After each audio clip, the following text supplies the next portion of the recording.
Bom, boa noite. Vamos iniciar então mais um estudo nosso do Evangelho de Mateus. Nós estamos atualmente no capítulo 19 do Evangelho de Mateus, entre os versículos 1 e 12, na passagem que, pelo menos na tradução que nós adotamos mais frequentemente, vem intitulada Ensino sobre o Divórcio. É uma passagem que apresenta um embate entre Jesus e um grupo de fariseus, em que os fariseus apresentam para Jesus, os mestres, os doutores que confrontaram Cristo, apresentam para Jesus uma polêmica teológica e, ao mesmo tempo, uma polêmica jurídica que palpitava nos meios do rabinato de Jerusalém naqueles dias, né? Do que nós estamos falando? Daquela discussão, não sobre a necessidade ou não do divórcio em certas ocasiões, mas sobre o que justificaria a aplicabilidade da lei do divórcio. Em que contexto, em que experiência se admitiria o divórcio? Em que contexto, em que experiência e quais acontecimentos justificariam o divórcio aos olhos da lei mosaica, da tradição de Jesus, a tradição religiosa do tempo de Jesus, na Palestina, né? Essa é a discussão, né? Eu já mencionei em todos os episódios anteriores, a gente na introdução sempre cuidou de mencionar que a polêmica se fundamentava entre um debate entre a escola de Hillel e a escola de Shammai, que eram os dois rabinos, os dois mestres da lei mais famosos, né? Com maior destaque dentro do colégio farisaico. E Jesus é chamado a opinar sobre essa questão. O que justificaria o divórcio? Nós avançamos longos versículos, muitos versículos, longos estudos, primeiro criando uma base de pensamento, né, um fundamento para a nossa análise, a partir do entendimento do que vem a ser o casamento, dentro de uma perspectiva espírita, como o espiritismo olha para a união conjugal, para a experiência matrimonial. E aí, então, a gente adentrou o divórcio, né? Já no versículo em que Jesus começa a responder os fariseus sobre a questão. E para poder aprofundar as frases e as palavras de Jesus a respeito do divórcio, nós utilizamos um texto do André Luiz, da obra do André Luiz, que está no livro Ação e Reação, capítulo 14, livro Ação e Reação, né? Nós começamos ali no versículo 8 e vamos avançar hoje para o versículo 9, né? Então, Mateus, capítulo 19, versículo 9. Eu, porém, vos digo, quem repudiar sua mulher e não ser por infidelidade, e se casar com outra, comete adultério. No versículo 8, a gente viu Jesus dizer, olha, Moisés autorizou o divórcio só por conta da dureza dos nossos corações. A esclerocardia, né, em grego, a dureza dos nossos corações, ou seja, a rigidez, a inflexibilidade, a falta de resiliência dos nossos corações ante as dificuldades, os impasses, os desafios que uma vida a dois propõe. Essa nossa inflexibilidade, essa nossa falta de resiliência ante as dificuldades da vida matrimonial é que nos leva a um estado de adoecimento mental, psíquico, né? A gente até deu exemplo, né? Onde há flexibilidade, você curva, por exemplo, uma vara e ela retorna para o seu estado original. Nada acontece. Mas, se você tem inflexibilidade, rigidez, a inflexibilidade, a rigidez leva à fratura, à quebra da integridade mental. E com adoecimento mental no sentido bem mais amplo do que aquele simplesmente patológico que nós utilizamos no cotidiano, né? Nós estamos falando da loucura, mas numa perspectiva muito mais ampla, né? Ela leva a momentos de violência. E essa violência tanto é a violência física, quanto é a violência psicológica, né? Aí nós precisávamos fazer um estudo de caso. E o estudo de caso, então, veio através do capítulo 14 do livro Ação e Reação, aquela história, né, aquele caso incrível da experiência matrimonial entre Ildeu e Marcela, né? Só fazer uma retrospectiva para a gente poder, então, adentrar aqui esse versículo. Quais palavras do versículo 9 a gente vai pôr em destaque para analisar de uma maneira minuciosa? As palavras infidelidade e as palavras adultério. Essas são as palavras-chave. Só que tem um porém. Tem um detalhe, mas um detalhe enorme, que faz toda a diferença para esse estudo de hoje. Quando nós pensamos em fidelidade e adultério no casamento, nós estamos falando da traição amorosa, né? Nós estamos falando de se respeitar aquilo que se considera dignidade quando se fala em monogamia, né? Na monogamia, é um homem para uma mulher, um homem para um homem, uma mulher para uma mulher. A gente não faz diferença, né? São uniões afetivas. Mas se entende que na monogamia, numa perspectiva monogâmica, quando você mantém uma relação afetiva sexual com uma terceira pessoa, então houve a infidelidade e, portanto, o adultério, né? Se a gente fizesse um estudo em cima disso, daria muito pano para manga, daria muito assunto, mas a gente estaria sendo tão medíocre nessa análise,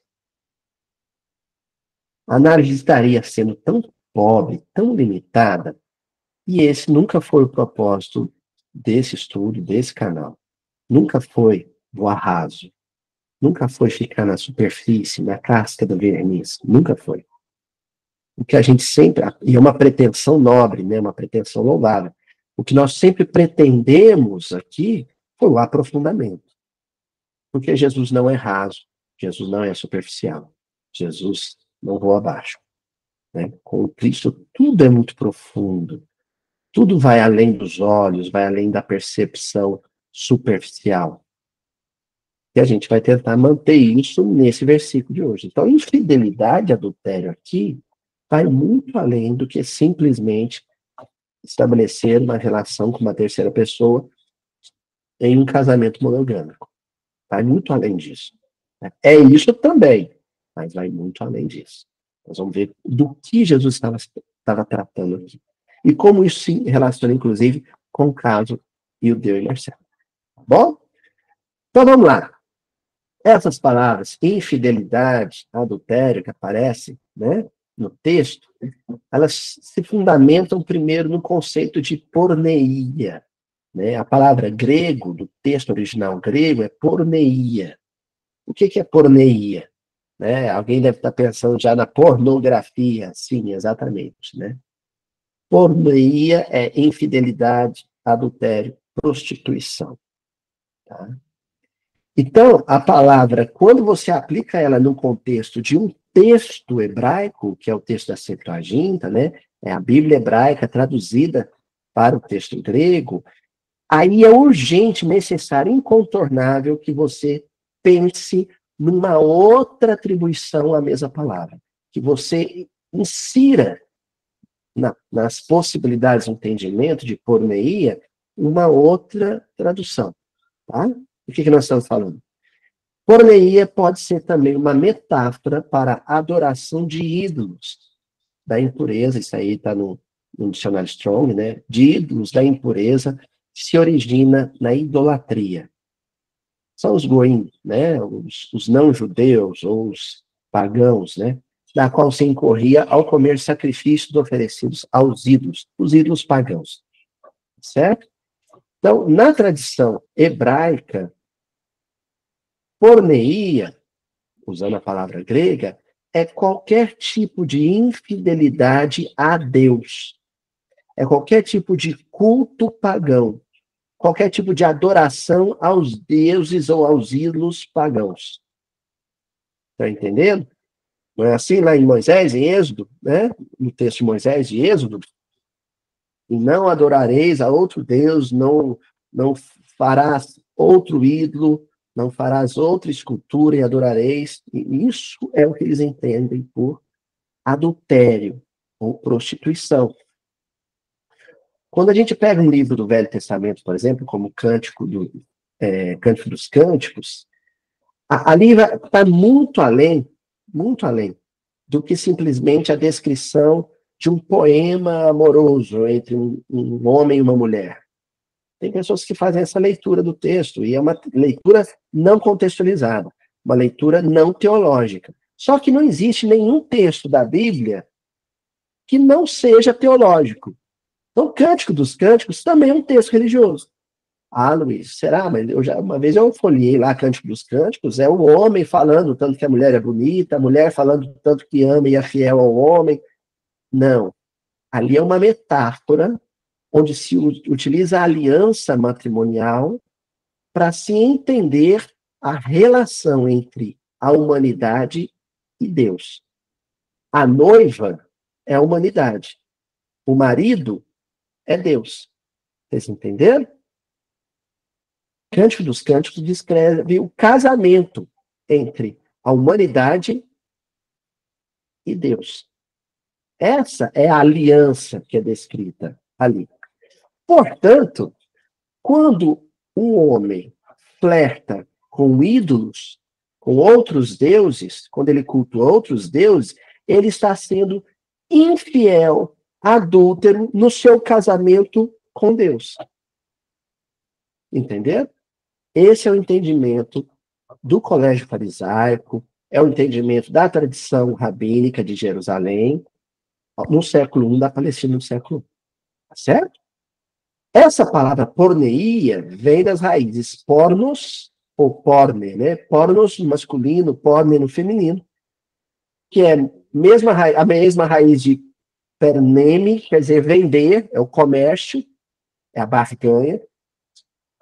Uma prostituta relativa à idolatria, ou uma idólatra, ou um idólatra, um ou uma idólatra, tá certo?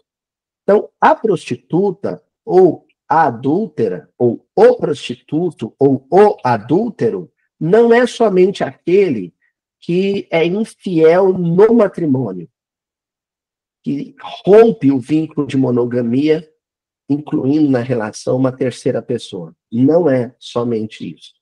Vai muito além disso.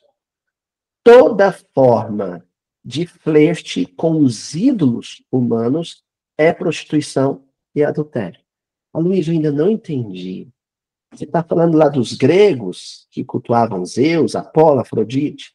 A gente pode utilizar os deuses do Olimpo para a gente entender o tipo de idolatria que a gente vai tratar aqui.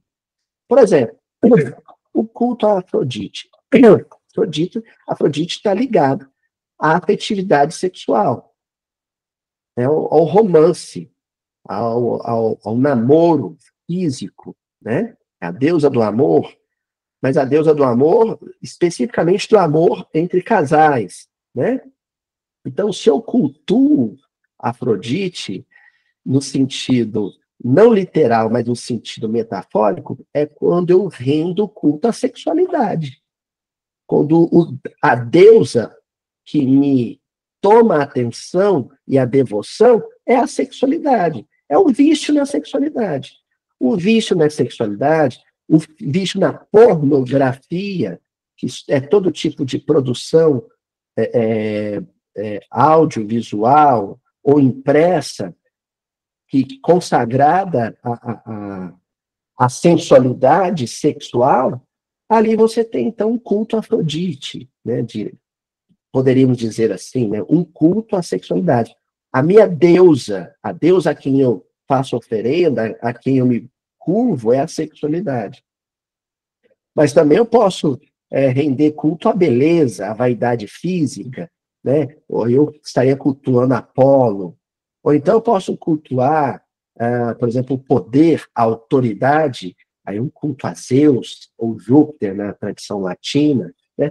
Enfim, a gente está usando aqui a mitologia grega, mas por um mero artifício retórico, tá? Na verdade, os deuses que nós cultuamos são o dinheiro, o conforto, né? A riqueza, o poder, a fama, o sexo, a tecnologia, a política e, às vezes, até as religiões do mundo, os templos do mundo. Tudo isso podem ser deuses com os quais a minha relação não vai ser saudável. Vai ser de subserviência, vai ser de entrega, de devoção. Eu cultuo o sexo, eu cultuo o dinheiro, eu cultuo o poder. Isso, quando eu rompo a minha fidelidade com os princípios de vida estabelecidos pela lei divina, em função da minha relação de culto a esses ídolos humanos todos, ali você tem um quadro de adultério, de prostituição. Tanto que Isaías, por exemplo, quando vai falar de Jerusalém, profetizar contra Jerusalém, Isaías chama, ó Jerusalém, sua prostituta, né? Sua prostituta. Ele chama Jerusalém de prostituta, de adúltera, por quê? Porque traiu a fidelidade a Deus único em função dos ídolos do mundo, dos Baalim, do Baal do mundo, né? Do Deus dinheiro, do Deus fama, do Deus poder, do Deus guerra, do Deus sexo, né? Os deuses que nós flertamos, aí daí adultério, daí a prostituição, daí a porneia. Tá claro isso, gente? Entendeu? Então, a gente ampliou demais aqui o conceito de adultério e prostituição no casamento. Um homem pode ser péssimo marido e colocar seu casamento em risco, ou acabar mesmo com o seu documento, com o seu documento, com o seu casamento, forçando a documentação, o documento de divórcio, a carta de divórcio, né, o get da tradição hebraica, como? Cultuando desses deuses. Tem mulheres que são infelizes porque o seu marido cultua o dinheiro, porque o seu marido cultua a profissão. Tem homens que são infelizes no casamento porque a sua esposa cultua a sexualidade. E muitas vezes, em função disso, é infiel no casamento. Porque a sua esposa cultua a beleza, a vaidade física. Gasta muito com cosméticos, com adereços, com joias, com roupas e tudo mais. Então, há várias formas, várias possibilidades de adultério no casamento para além da infidelidade conjugal propriamente dita, né, do desrespeito à monogamia. Várias formas de ser adúltero, de ser prostituto, ou prostituta, ou adúltera no casamento. Que, às vezes, que não tem nada a ver com sexualidade. Vai ter a ver com a cobiça, a ganância pelo dinheiro, a avareza, às vezes vai ter a ver com a sede de poder, de glória, de fama. Entenderam, gente? Podemos avançar? Então, olha, o próprio texto, nós vamos continuar com o texto, né, que a gente estava estudando. Aliás, eu vou voltar um pouquinho no versículo, que agora talvez depois dessa expansão do conceito de infidelidade e adultério, faça sentido para vocês. Aliás, em hebraico, gente, é naap, tá? Naap é adultério. Em hebraico, naap não é só ser infiel ao casamento. Naap é ser infiel na relação com Deus. É flertar com outros deuses. Tá certo? Olha só o versículo agora, como ele se amplia. Eu, porém, vos digo, quem repudiar sua mulher, ou seja, quem levar a mulher a não querer estar casado mais, ou quem não quiser mais estar casado com sua mulher, lembrando que na tradição hebraica a iniciativa de solicitar o get, a carta de divórcio, é sempre do homem, né? Na sociedade patriarcal, a não ser por infidelidade, ou seja, aí Jesus já fala, ó, às vezes, esse pedido de divórcio vai ser provocado. E se for certamente será em função dessa infidelidade, desse NAP, desse pornoia, né? Desse adultério, que não necessariamente é o do sexo, da relação afetivo-sexual. E se casar com outra, aí se casar com outra relação, ou seja, aquele casamento monogâmico, primeiro, se deteriora em função da pornoia, e daí surgem outras relações. Muitas vezes movida por lei de afinidade.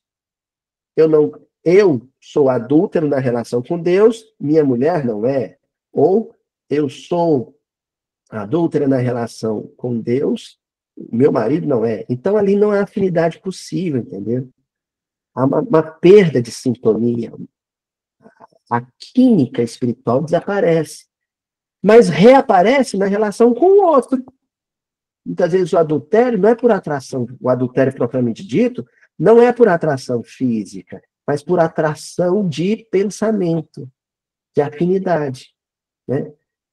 Eu sou muito apegado ao dinheiro, eu gosto de ganhar dinheiro, eu gosto de crescer na profissão, de uma forma patológica, de uma forma tóxica.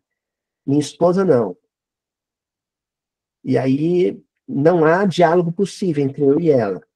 De repente eu conheço alguém que se relaciona com o dinheiro e com a ascensão profissional do mesmo jeito que eu. E o rompimento com a primeira relação, o estabelecimento de uma nova relação, está baseada nisso. Entendeu? Está vendo como é complexo isso que Jesus está dizendo? Isso é cometer adultério, isso é ser infiel. Bom, vamos ver como é que se dá isso, então, na relação Ildeu-Marcela, que tinha 3 filhos, Roberto, Sônia e Márcia, e a amante Mara, né?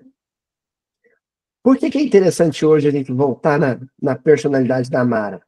Porque quando na semana passada nós descrevemos o passado kármico de Ildeu, Marcela, Roberto, Sônia e Márcia, a Mara não é mencionada, vocês estão lembrados? Ildeu tinha sido casado com Marcela, em outra existência, abandona Marcela, porque se consorcia com Sônia. Depois ele se relaciona com a irmã mais nova de Sônia, que era a Márcia, estabelece uma relação promíscua, infeliz, moralmente degradante com as duas irmãs. Em algum momento, ele rompe com as duas, está doente, está pobre, está no fundo do poço, resolve voltar para a primeira esposa, na cidade de origem. Mas encontra a Marcela casada com Roberto.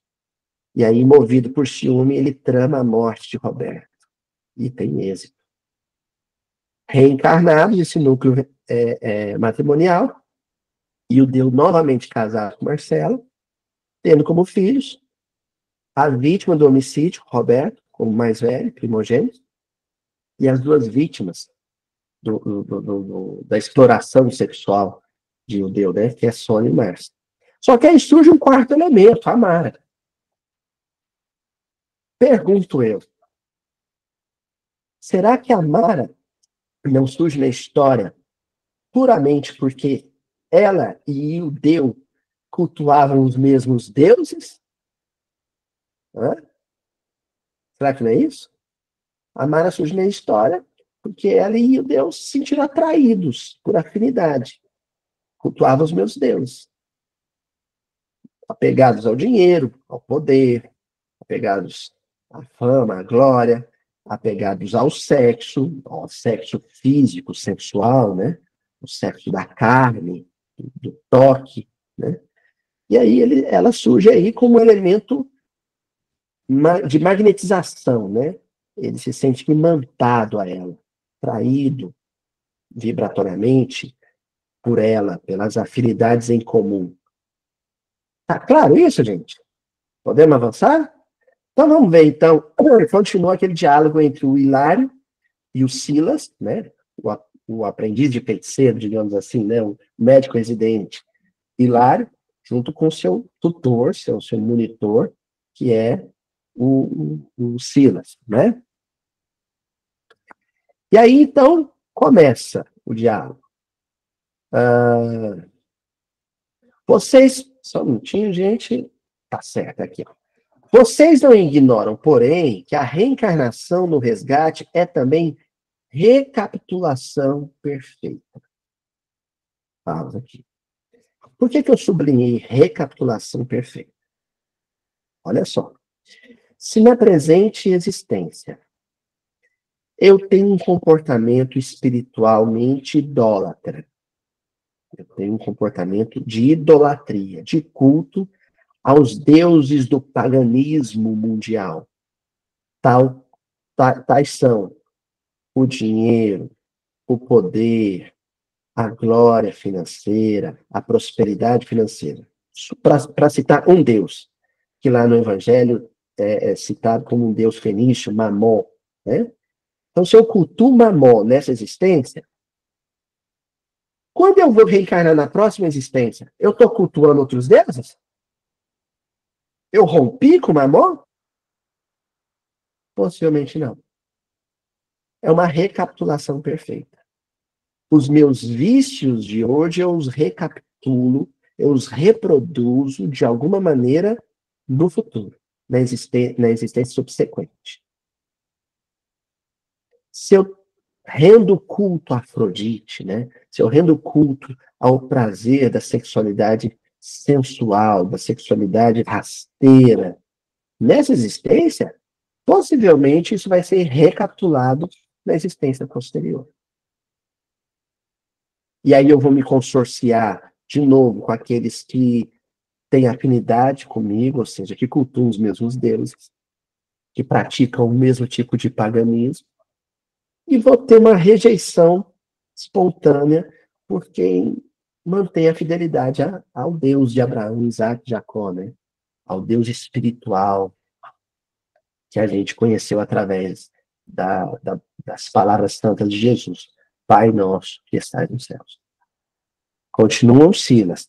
Se não trabalhamos por nossa intensa e radical renovação para o bem, através do estudo, edificante que nos educa o cérebro e do amor ao próximo que nos aperfeiçoa o sentimento, somos tentados, olha a tentação, somos tentados hoje pelas nossas fraquezas, como éramos tentados ainda ontem.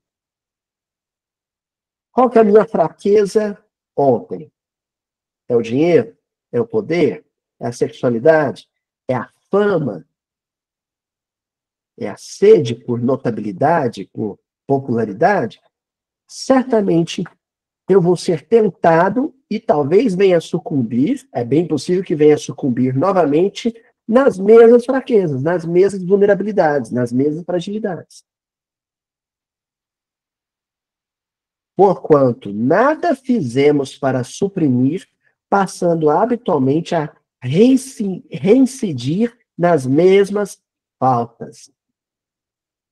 E o Deus tinha um comportamento pagão de culto à sexualidade, à sensualidade baixa, sabe, de baixo nível. E isso está expresso na relação que ele tem com as duas irmãs, Sônia e Márcia, no passado. Reencarna, novamente casado com Marcela. Isso mudou? Não, não mudou. Ele recapitula isso. Ele reincide nas mesmas faltas. Novamente, o ponto fraco dele, o calcanhar de Aquiles dele é a sexualidade. É o anseio pelo sexo físico, né? Pela pele, pelo apelo fisiológico da sexualidade, que é a parte mais menor da sexualidade. Sexualidade é um mundo, é um universo. O contato físico, a sensação física é a menor parte, a parte diminuta. Existe muito mais alegria na sexualidade em outros níveis de expressão e de experiência, né? Muito além do toque, do eros, né? Do amor erótico. Certo? Continua. Segundo observam, olha, o Silas ensinando o André Luiz e o Hilário. Segundo observam, e o deu, displicente e surdo aos avisos da vida, é o mesmo homem do passado, buscando a suposta felicidade fora do templo doméstico. Então, olha aqui, gente. Se eu pudesse resumir esses anos todos de Mildin, desde 2012, o canal desde 2016, num estandarte, numa causa, num propósito, o propósito é o combate ao politeísmo, ao paganismo, e o suporte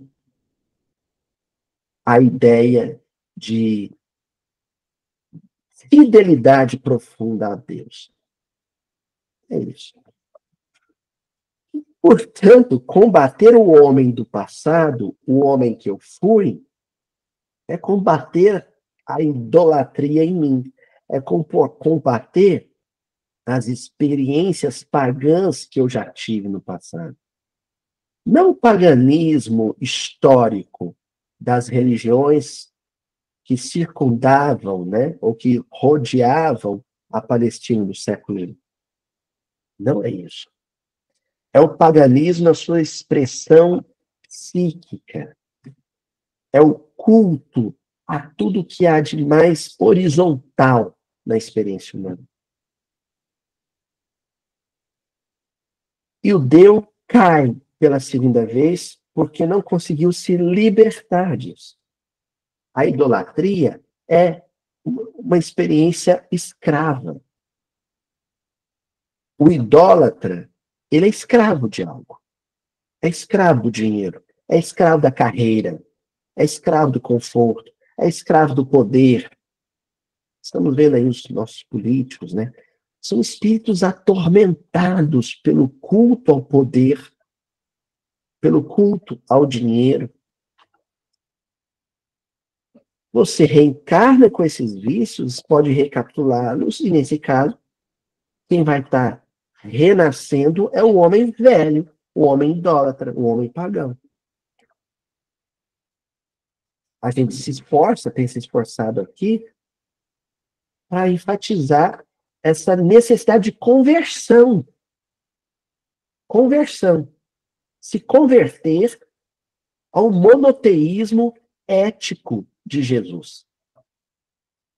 Se converter definitivamente ao monoteísmo ético de Jesus. Porque, de repente, eu posso ser espírita, posso estar frequente na casa espírita, ter tarefas sob a minha responsabilidade, mas a minha experiência pessoal no mundo ser uma experiência idólatra, pagã. E certamente, invariavelmente, a minha idolatria, o meu paganismo não curado, não sanado, vai impactar de uma maneira letal no casamento, na minha vida em família. Invariavelmente. Invariavelmente, esse veneno, que é a idolatria, vai intoxicar o meu casamento, a minha relação com os meus filhos, com as minhas filhas, com o meu esposo, com a minha esposa. Em algum momento, vai prejudicar essa relação familiar.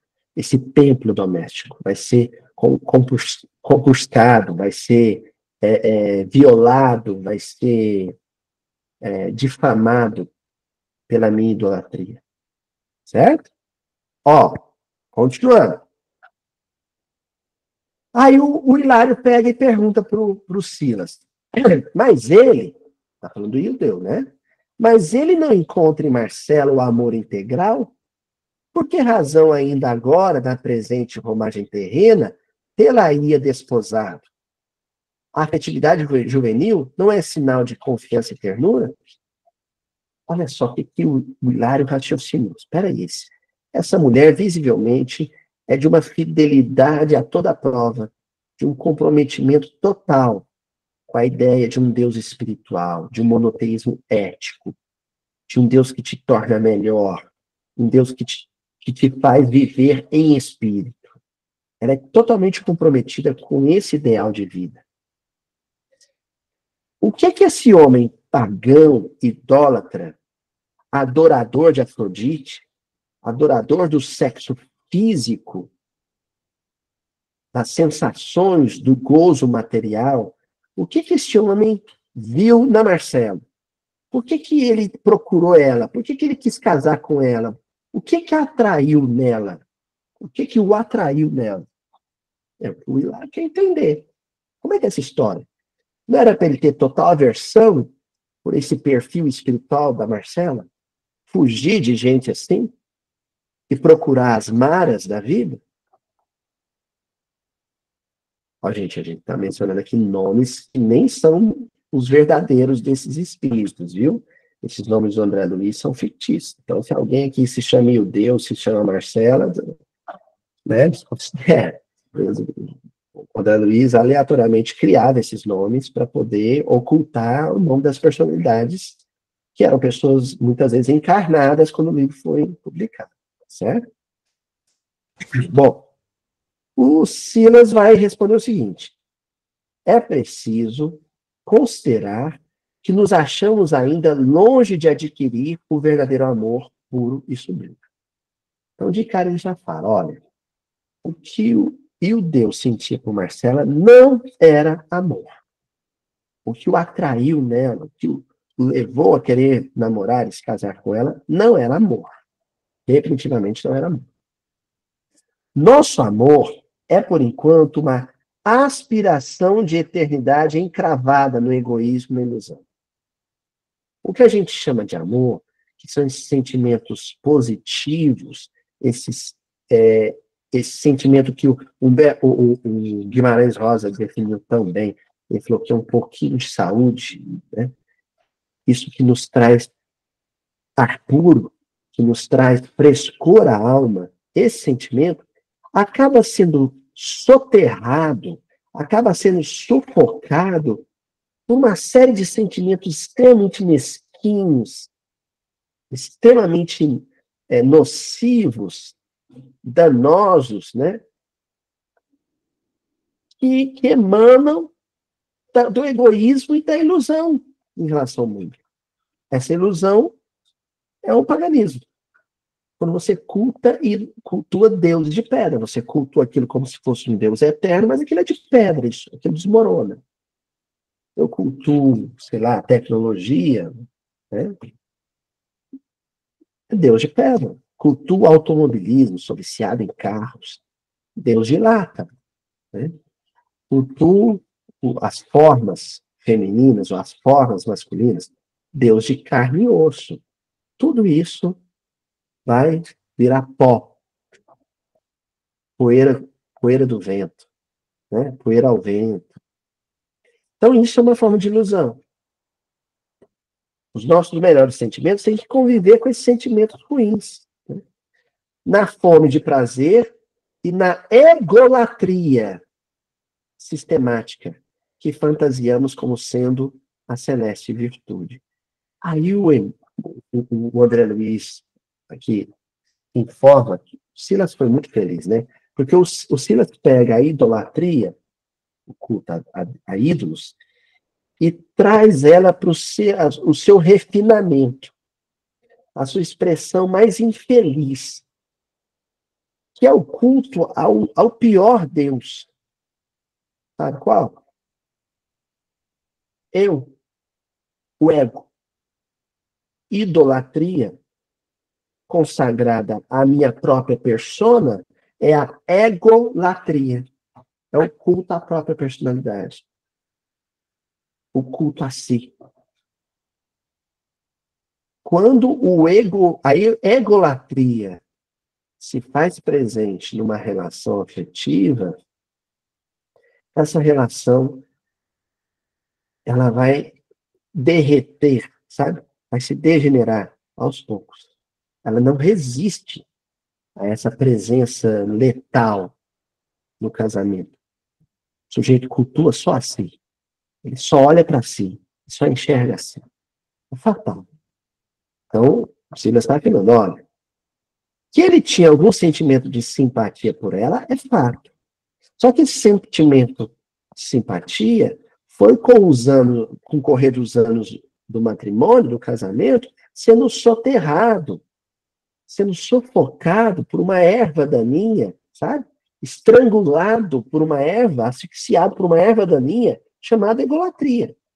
No fundo, Silas era um ególatra. Era Silas em primeiro... Perdão, falei Silas, desculpa, gente. Ildeu. No fundo, o Ildeu era um ególatra. Primeiro Ildeu, segundo Ildeu, terceiro Ildeu, quarto Ildeu, quinto Ildeu, lá para sexto, sétimo, entrava a Sônia e a Márcia, pelas quais ele tinha uma simpatia, uma preferência maior. Mas era ele. Bati no peito. Eu. Ele sempre. Tinha Mara, não. Ele não amava a Mara, não, viu, gente? A Mara era um instrumento de prazer pessoal. Era uma presa pessoal. Fruto sabe, era um predador da sexualidade, né? E ela foi fisgada por ele.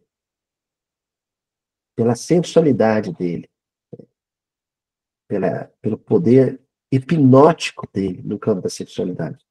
Na verdade, ele era um ególatra.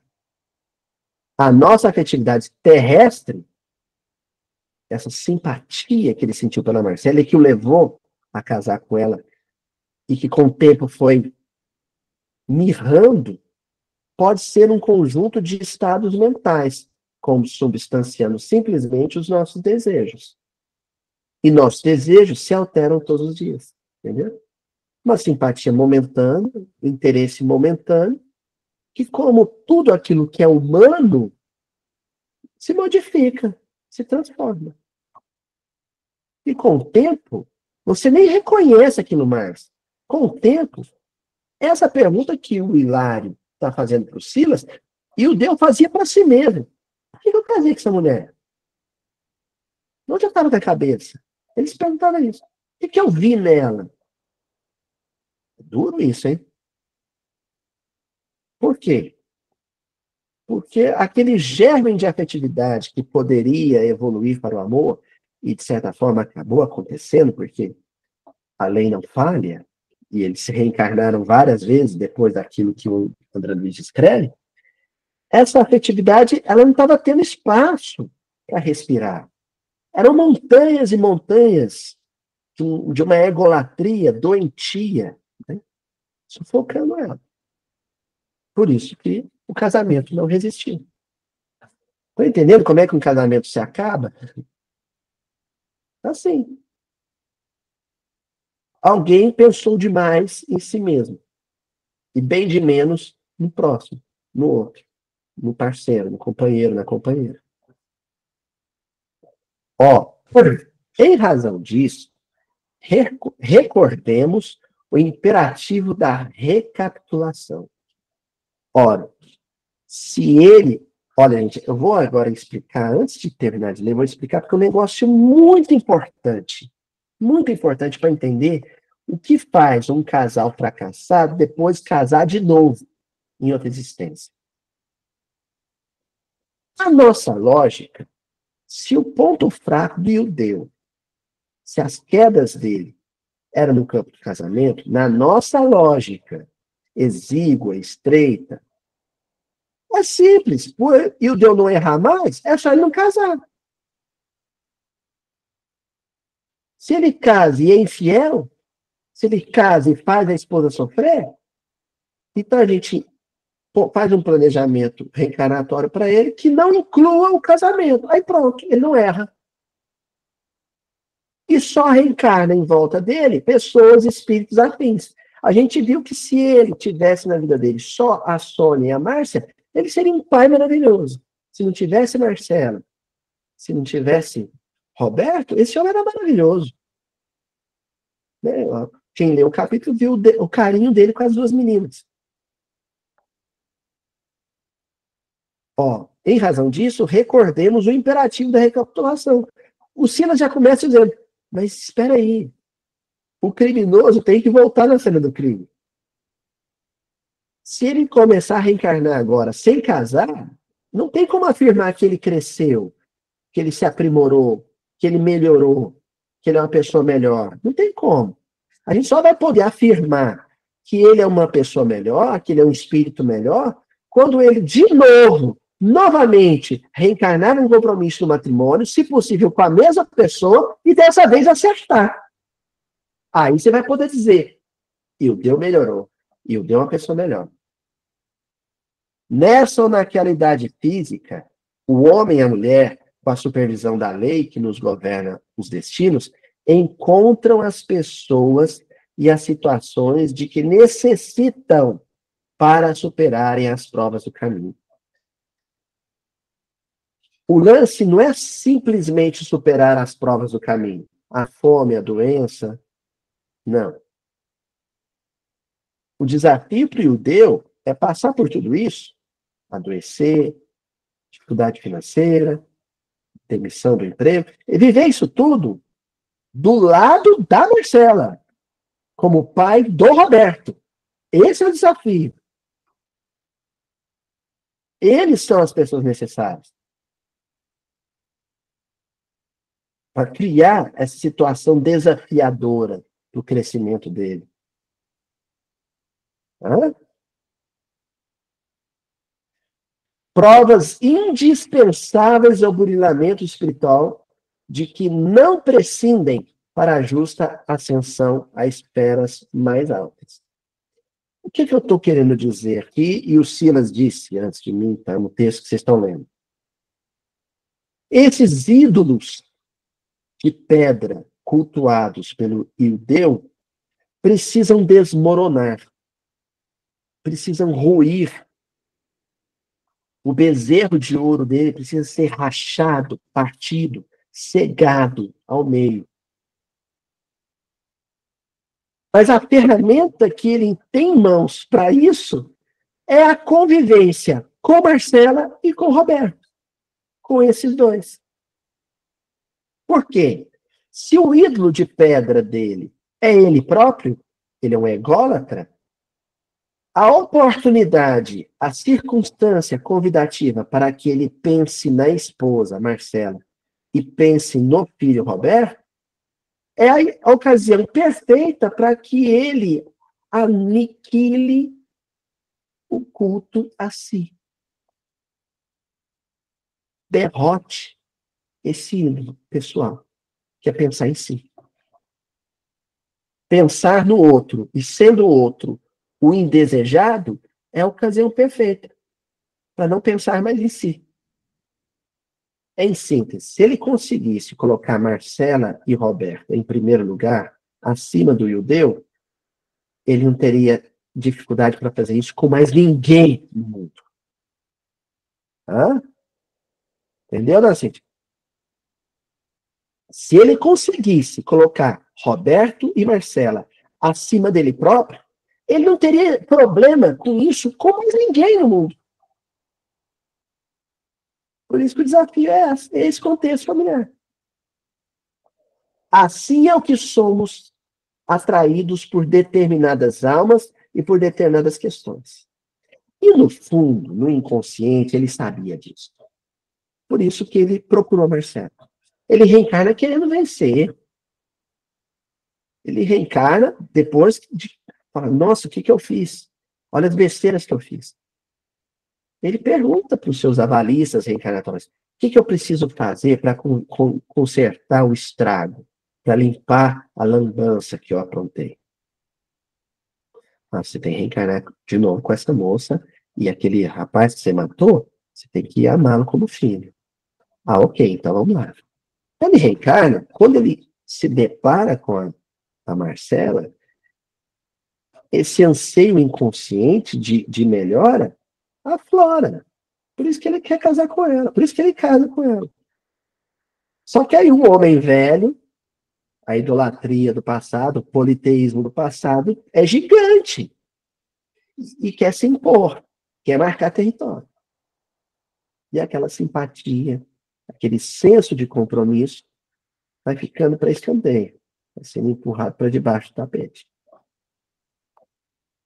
Né? Nem sempre porque as estimemos em sentido profundo. Ele não tinha um amor profundo pela Marcela, como tinha pelas duas meninas. Mas sim porque o passado a elas os reúne, a fim de que, por elas e com elas, venhamos a adquirir a experiência necessária à assimilação do verdadeiro amor e da verdadeira sabedoria. Por elas e com elas.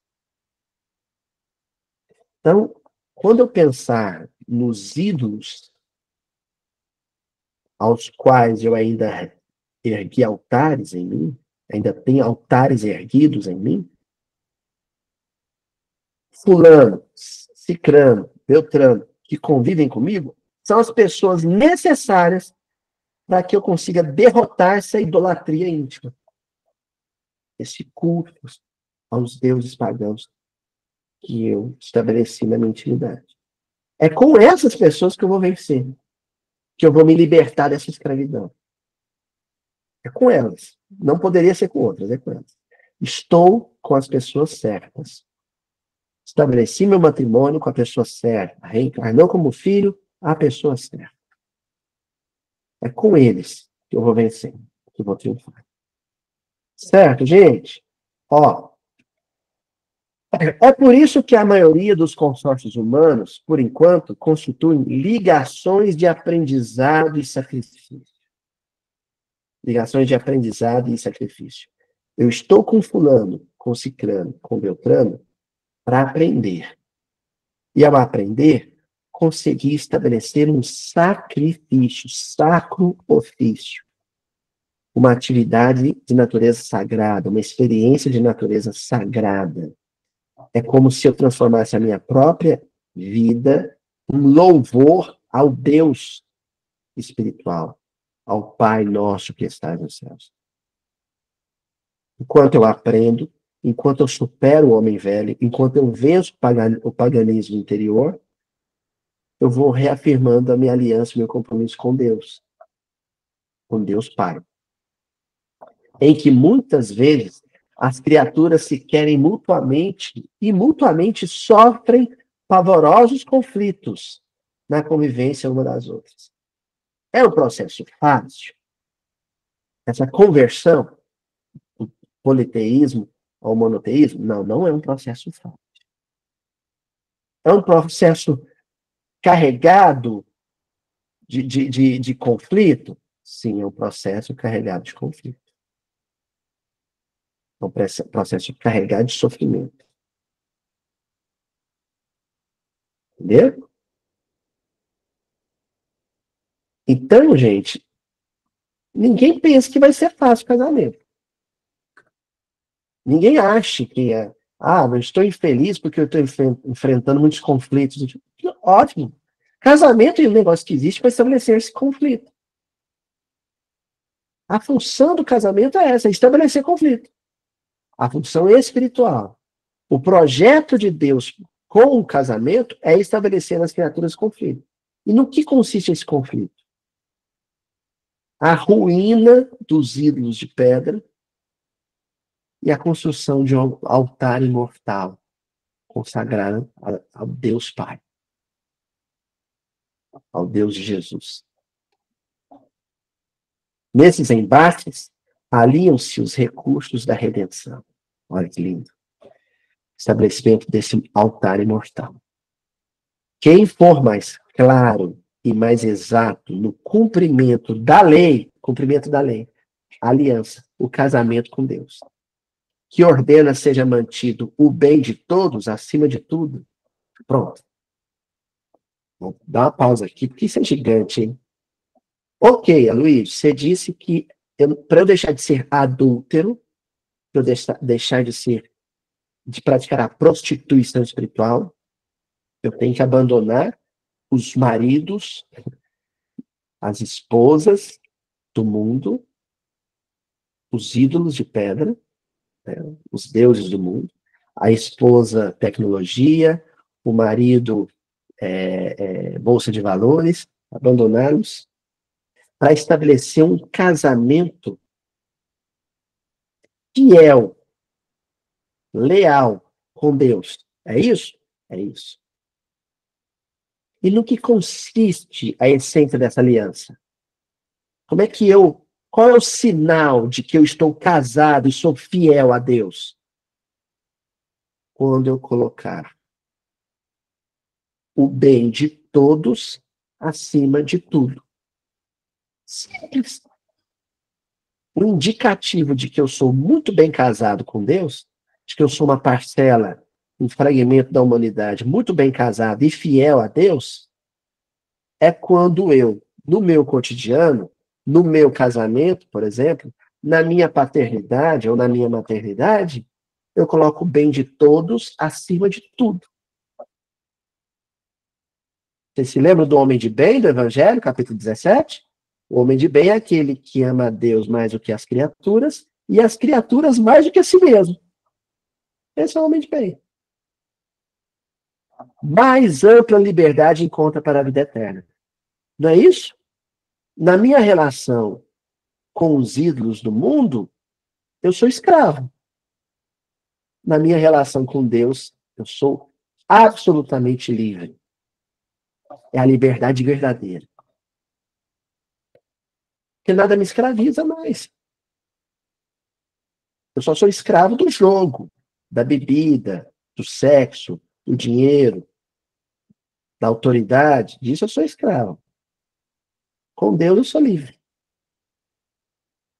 Quanto mais sacrifício com serviço incessante pela felicidade dos corações que o Senhor nos confia, é o bem-estar de todos acima de tudo, mais elevada a ascensão à glória do amor divino. Quando eu me consagrar ao bem de todos, colocando o bem de todos acima de tudo que diz respeito a mim, mais fiel eu serei ao meu casamento com Deus. É isso. Rompi com Deus, fui infiel a Deus, estabeleci o adultério, a prostituição dentro da minha relação com uma mulher ou com um homem. Quem é idólatra, quem cultua os deuses do mundo, faz a esposa, faz o esposo sofrer. Invariavelmente. E foi isso que aconteceu com o Deus. E é por isso que ele reencarna com Marcela, que ele reencarna com Roberto. Por isso que ele volta àquele ambiente. Porque no mesmo ambiente doméstico, onde ele ergueu um altar de culto aos deuses do mundo, nesse mesmo ambiente, ele põe abaixo o altar idólatra, pagão, e ergue um altar vivo de amor a Deus. Pai, de amor a Deus, ao Deus do Cristo. Certinho, gente? É isso aí.